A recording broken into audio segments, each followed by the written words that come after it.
Okay, so we're on to the next part of the power of determination. And it says, then make the following determination. I shall do my best not to do these destructive actions again in the future. And so we make this statement with as much power as we can, because the power determines on increasing the possibility of being able to keep that. And I've also found in thinking about this is that there's no way to talk about the power of determination without going back to the power of regret. The more I think about this, the more I see that they are inextricably connected. And part of it was, as I'm looking at this, is that the power of regret supplies so much information on determining the power of the resolve, in that you get to understand, what the action was, the heaviness of the karma. Was it a complete karma? Who was it towards? The suffering that was experienced in the past, and hopefully through understanding somewhat about karma, the suffering results in the future. And to have this really heartfelt, intense feeling about regret, which fuels the power of determination, so you can make a promise that you can honestly keep to Vajrasattva. So much of it relies on that. And so what I decided to do today was give two hypothetical situations where they come up in the power of regret and how to use them to fuel the power of determination. This is the best way that I know how to do this, because they're so connected. So we're sitting and we're thinking about the 10 non-virtues. We're at the power of regret in the practice right now. And we've been doing it for some time, really finding some benefit of it. And we've come back to the non-virtue of killing. And sort of out of nowhere, this idea about fly fishing with Aunt Martha comes up. And you're like, that's kind of odd, fly fishing with Aunt Martha.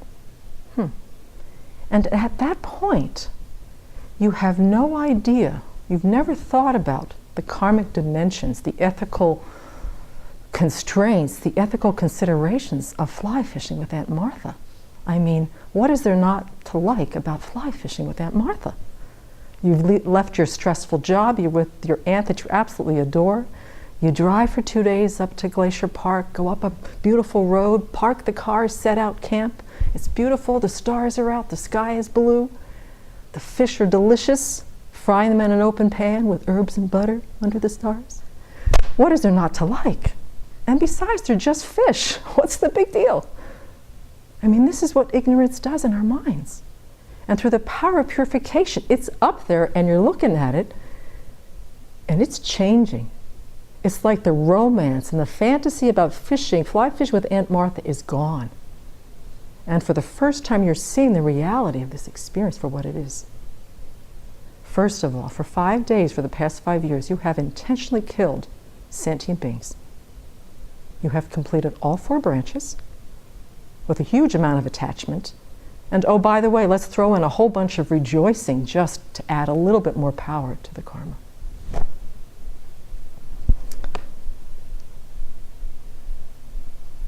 And it's like at that point you're like, oh my God. The romance is gone, the veil is gone. And you are seeing the harm that you have caused other living beings.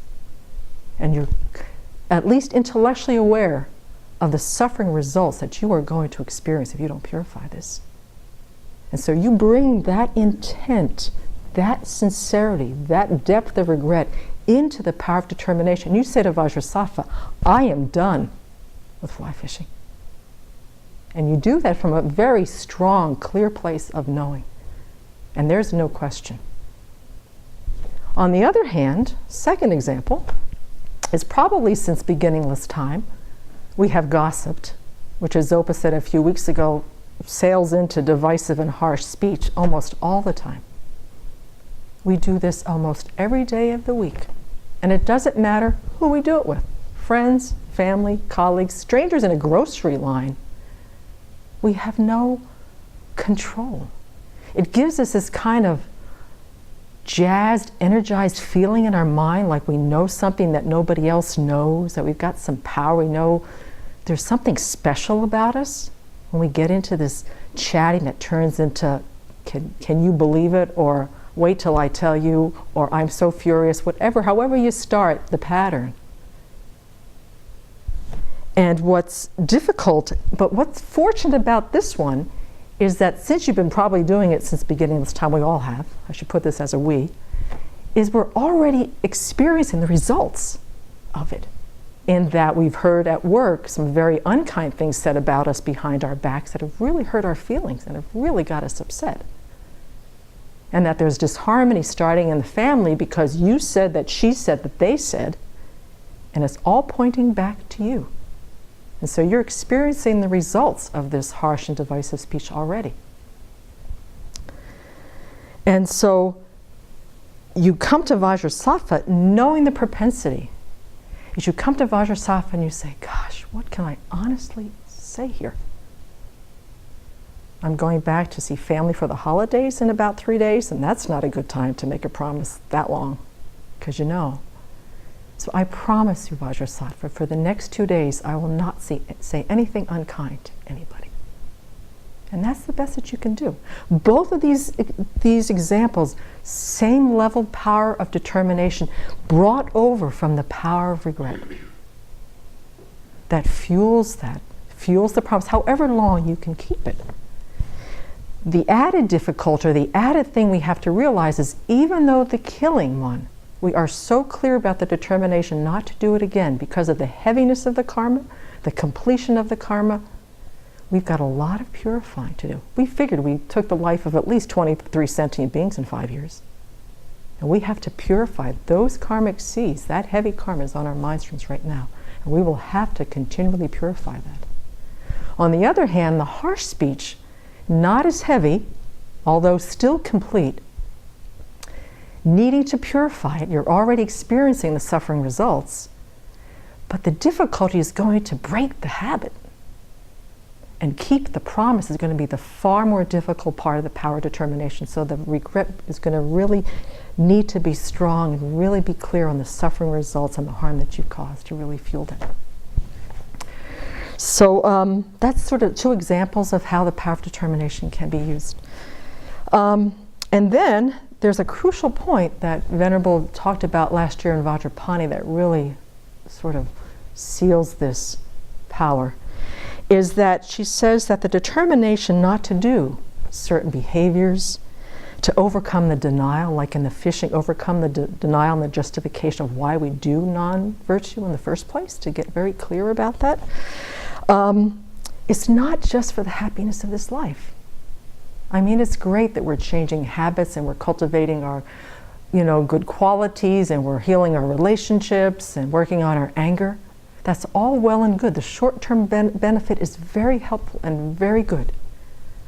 But she says don't think that that's all the Dharma has to offer is the happiness of this life, to be a kinder, gentler person. We are not getting the full, profound benefit of the Dharma, of the Buddhist teachings, by aiming for all of these changes in our habits just to make this life happier and easier. We want to do it for full awakening. We want to do it for our liberation, because then we're going to be in a position to really be of benefit. So we're going for the long term. We're going to have the short-term benefit, which is great because that propels us to be able to keep doing it for as long as we need to for the long-term benefit of becoming awakened for the benefit of all beings. So bodhicitta must be always our motivating force for this entire practice. And in particular, when we get down to the nitty-gritties of the power of determination, where it really seems to be a lot about us, when in fact it's a lot about the benefit of sentient beings. So that's what I've so far gleaned. And the next time we're going to find out what Vajrasattva thinks about our promises.